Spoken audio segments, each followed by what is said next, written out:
I'd like to welcome in now former FBI agent and NewsNation Law and Justice contributor, Jennifer Coffindaffer. Jennifer, thank you so much for giving us some of your time. We do have Jennifer, correct?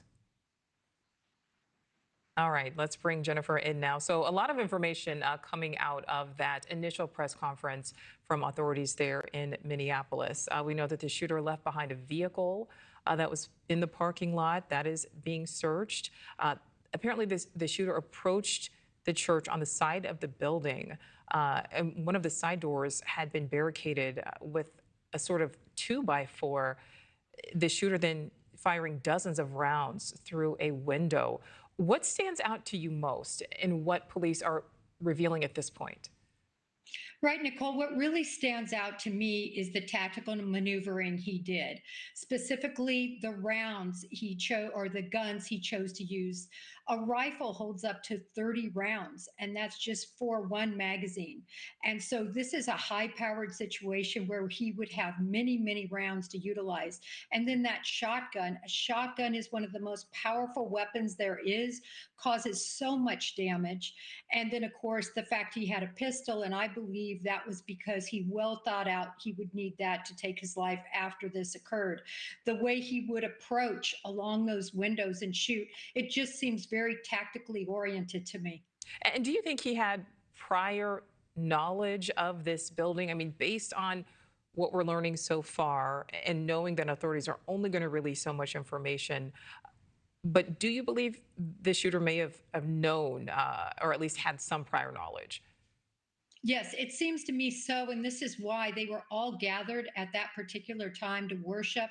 My son attends Catholic school. And the only way you know when they're going to worship is to have some inner knowledge or else to surveil that situation or know somebody in that school because their Catholic masses are at different times at different schools. So it tells me he had some sort of knowledge that they would be there. And how important is it? I mean, this authorities are saying that this shooter took his own life, a self-inflicted gunshot wound there at the scene. How important is it, though, to go back, scour his computer, scour his belongings, scour his room, his apartment, wherever he lived, said to be in his early 20s? And exactly how is that done? It's critically important, Nicole, because first of all, they want to make sure that although this seems to be a complete lone wolf act, that he's not connected to anybody else or having chats or discussions or text messaging with anybody else with a like mindset, whatever mindset made him commit this act. So it's critically important. Again, of course, they're going to start with the digital download of all of his communications, and then they're going to look at every place that he has been recently, who he's communicated with. All of that's going to be very important. All right. And Jennifer, talk a bit about some of the protocols that are in place, specifically in situations like this, when you are talking about a call of an active shooter, responders realizing that this is in fact real. So from that initial response to then trying to reunify, terrified children with their just as equally terrified parents. Well, what's unfortunate, Nicole, is these incidents literally happen in seconds, maybe minutes at the most. It's so quick. So, unfortunately, by the time the call gets received by law enforcement, typically everything is over, particularly with somebody who has chosen to take their own life. But again, the first responders are always going to be those local departments. They're going to reach out to state and federal authorities.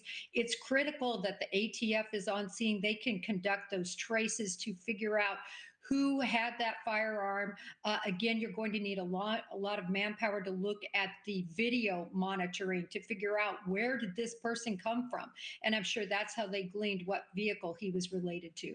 And we know, again, two children killed, ages 8 and 10. So we know that right now there are two families that are dealing with an absolutely immense tragedy. What is the most important thing when it comes to the next steps in this investigation? Well, the next steps, as I sort of mentioned, is really lining out whether anyone else had any knowledge of this, whether anybody else contributed to this, how he got that weaponry, how long this has been planned, who else he communicates with.